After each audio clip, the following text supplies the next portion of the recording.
Hey guys, welcome back to my channel. I am about to talk to you about emotions and how our emotional state manifests. Honestly, I think it's the key to manifesting. I think it is what manifests. All these different tools and everything that we go through, it really comes down to emotions. So let me get into a story about this. So our energetic field is the place where creation is actually happening. Our 3D reality is a reflection of our energetic state. Now, I wanted to share like this is a scientific thing that our energetic state literally affects our actual 3D reality too, and this is why we can pick up on the emotions of other people. We can pick up on their thoughts.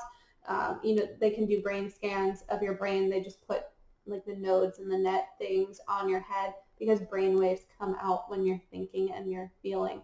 They can measure your biometric field. I think that's what it's called. These things are happening and existing on the physical plane as well as a higher dimensional plane. So you can use your 3D to influence your energetic field as well. It is a two-way street, but the 3D is reacting to your emotional state. So that being said, let me get into how our emotions manifest everything. I'm going to share a story with you about my mother and our beach trip recently. So I am like obsessed with the book You Can Heal Your Life by Louise Hay. Her core belief is that everything in your life, job, relationship, car, home, whatever, skin, hair, body can be healed by self-love and self-worth being healed. So I love this book. It's a quick read. It's got helpful exercises in it, helpful affirmations, teaching you how to affirm things. And anytime I'm going through anything new in life, I go through different parts of the book and I write out, like what is going to be my guidance for this new part of my journey. And in the book, towards the end, she includes a section from her book, You Can Heal Your Body, I believe it's called. And she talks about how our inner feelings, emotions, or just, like wounding reflects as physical ailments or dis-ease in and on the body. So I'm at the beach with my mom and my sisters, and my mom and I are chatting. I pull out the book, I'm reading it, and my mom goes, "Hey, what does Louise say?" Because I got them books. I got them to get the book too. So like my whole family has this book, and we refer to it frequently. I think I read it more than they do though. So my mom is like, "Hey, what does a rash mean?" And I was like, "Oh, it says anger and frustration," because my mom had this rash going on. Now she has been dealing with a lot of anger and frustration due to personal events in her life that have been playing out over this entire year. So this one's just like a no-brainer. My mom is very justifiably angry and frustrated with the situation that she has been having to deal with. And so we're talking about ways that she can get that anger out, because I've heard people say, and Louise Hay believes this, that anger is not an emotion that you can just let sit in your body. If you feel anger, you need to get it out physically. Scream in your car, scream into a pillow, smack the pillows together, throw them, punch a pillow, like go kickboxing, whatever you need to like do cardio. You have to get the energy of anger out of your body.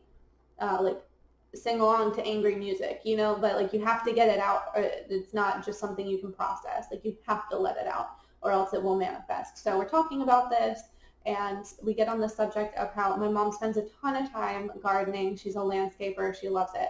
And she's like, "Oh, I've had so much poison ivy lately. Like, do you think that that is also anger and frustration?" I was like, "Yeah, that's like the ultimate rash, right? It's literally an angry rash, and it's like so uncomfortable. I've never had it, but I can only imagine, literally." So we're talking about this, and I did not have this understanding that I have as I speak to you today, or what I did by the end of this story, of how true it was that our energetic field and our emotions really create our physical.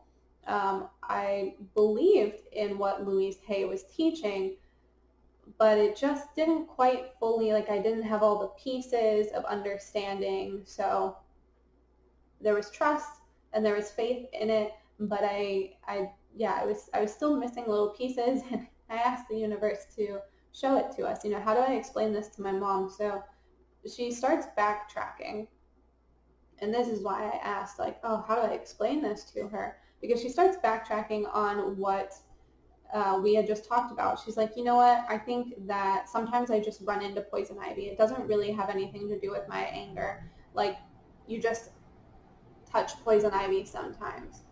And, I'm stumped. I'm like, how do I explain this to her? I don't really think I can, and she's not in a receptive state. So I'm just listening and asking my guides, how can I help her with this?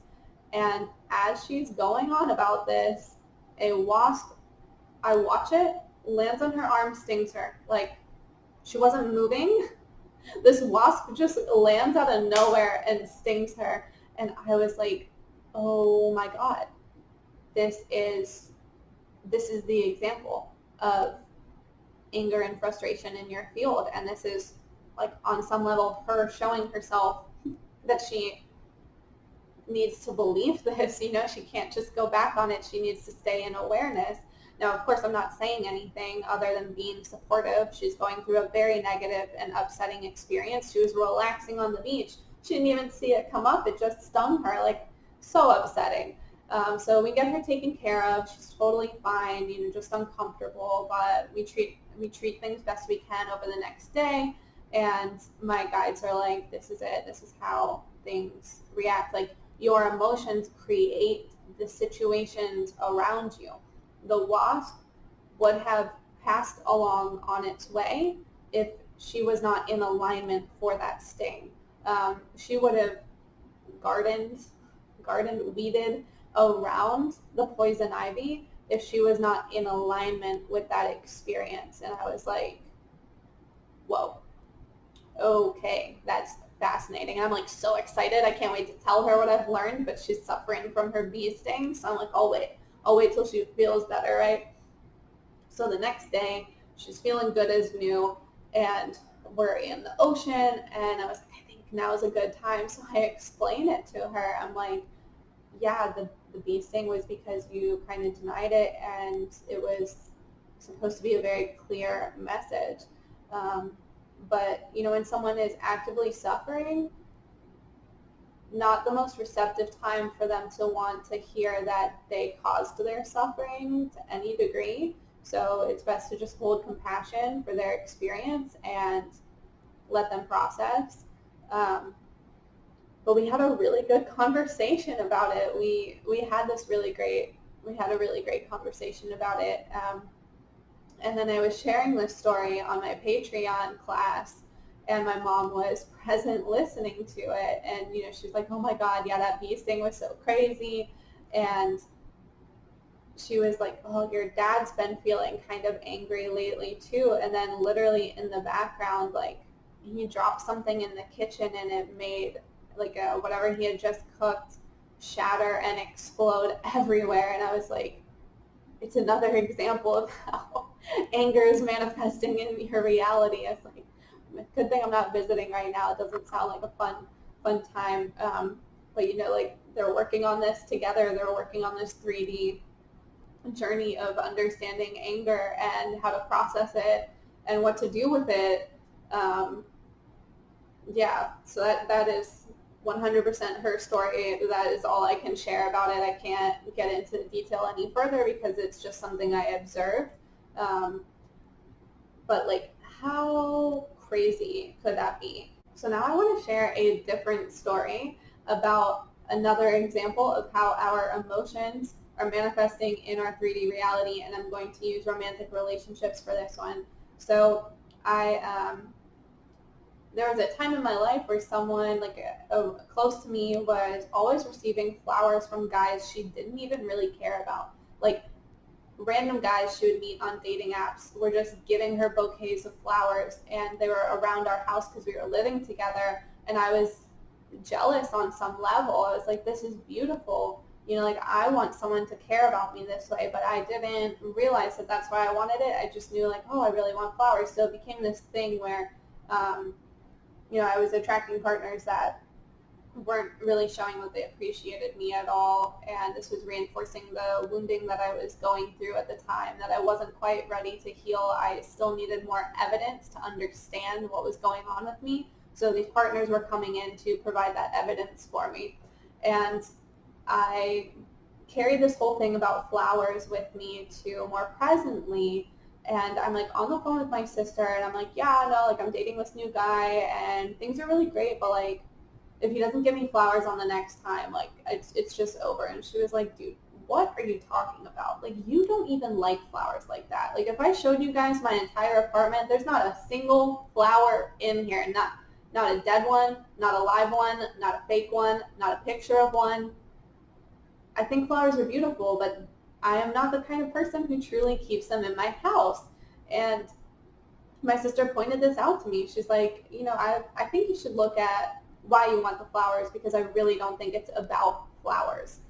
She's like, I think you just want to feel appreciated and cared about, that someone went out of their way to do something nice for you. And I was like, oh my God, how could this be? So because I was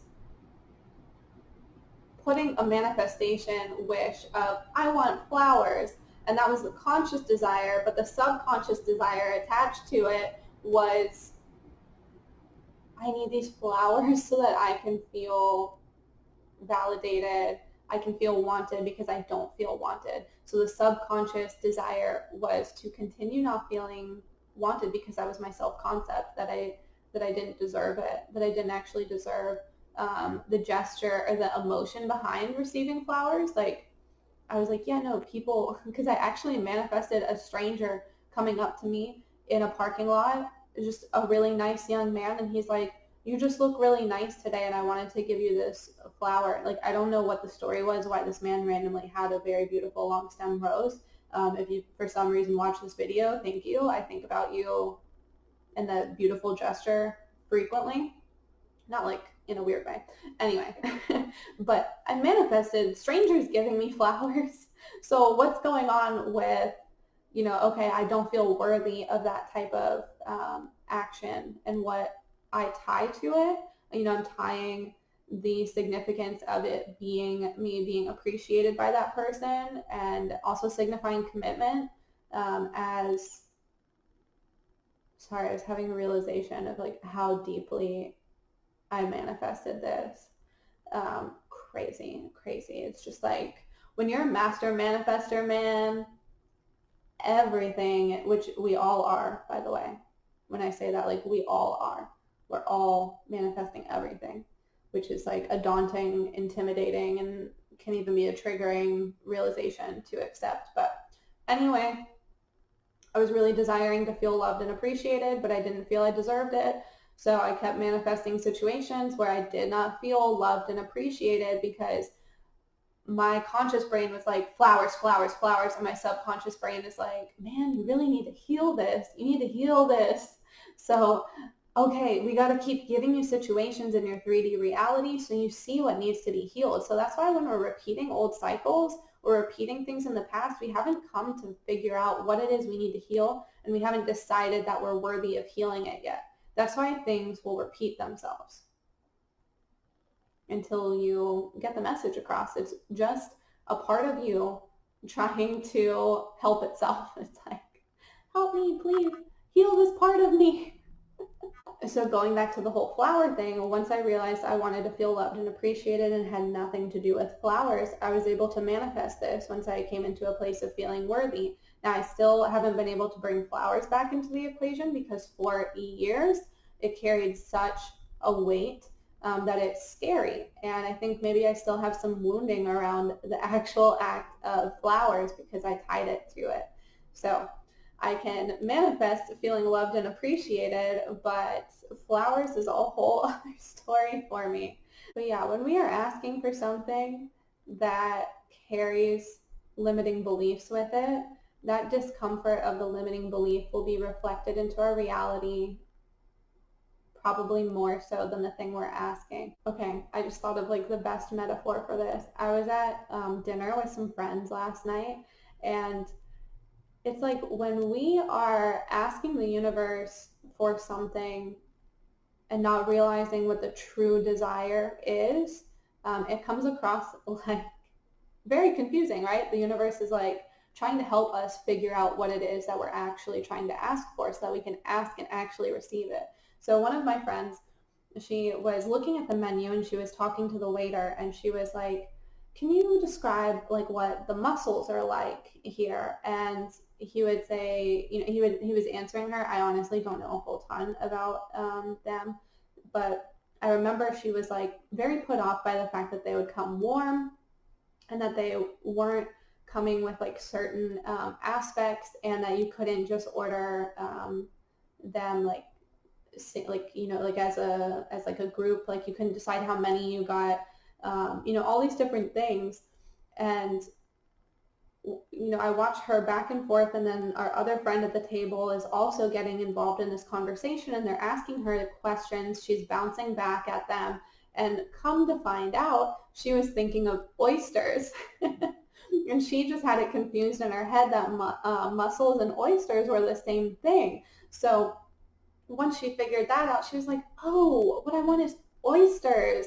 So the waiter's not going to bring her mussels because she's saying, I want something that's served cold. I just want to be able to pop it in my mouth kind of thing. And he's like, I'm not going to bring this to you because you said you want something that's cold and this is going to be hot. So that's the universe, when I'm over here like, I want flowers. The universe is like, you don't want flowers. Why do you keep saying that you want flowers? So that's my example. My other example is pretend that have you ever had like one of those food cravings? Food is just like a great example, I think. But have you ever had a craving for some type of food and you don't exactly know what it is? Like you just can't put your finger on what it is that you're craving. So imagine you go into a restaurant that can make you whatever you want, and you're just standing in the middle and you're just like, I'm hungry. And they're like, ma'am, like you need to like request a table so that, someone will come and seat you. And you're just like, I'm hungry. So then maybe this is kind of when we put out like a very general wish to the universe. The universe is like, I don't really know what to do with you. Like you have to get more specific about this because you're not really telling me what you want. So you have to ask for a table, you have to be seated, you have to talk to your waiter, right? And then it's like, okay, so I'm hungry, and your waiter's like, okay, you want me to just bring you food? And you're like, yeah. And they bring you a burger, and you're like, oh, I don't want this. Like, I'm not hungry for this. And so they're bringing you all these different things, and you're learning like, oh, okay, maybe I am craving something with more vegetables in it. And maybe I'm craving something with, a certain type of sauce. I don't know, I feel like I'm going to get too lost in this metaphor. But basically what I'm saying is through trial and error, through the universe bringing you the things that you think that you want, it's helping you figure out what that actual core subconscious desire is. So like when you are like, oh my gosh, how do I figure out what my subconscious desires are if they're by definition something I can't access? The contrast of things coming into your life and into your reality, trial and error, all of that is what forms that. So I think that's going to be it for today.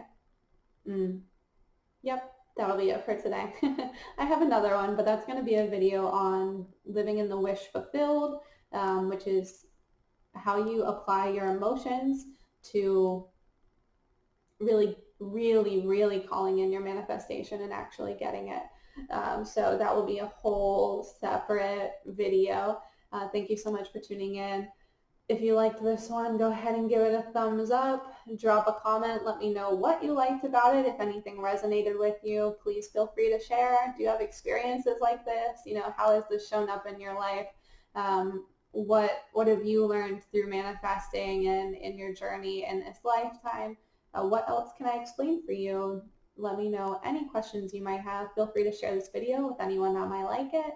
Subscribe if you're not already. Turn the bell on if you want to hear about when I'm talking into the microphone and into the camera next. And I will catch you in the next video.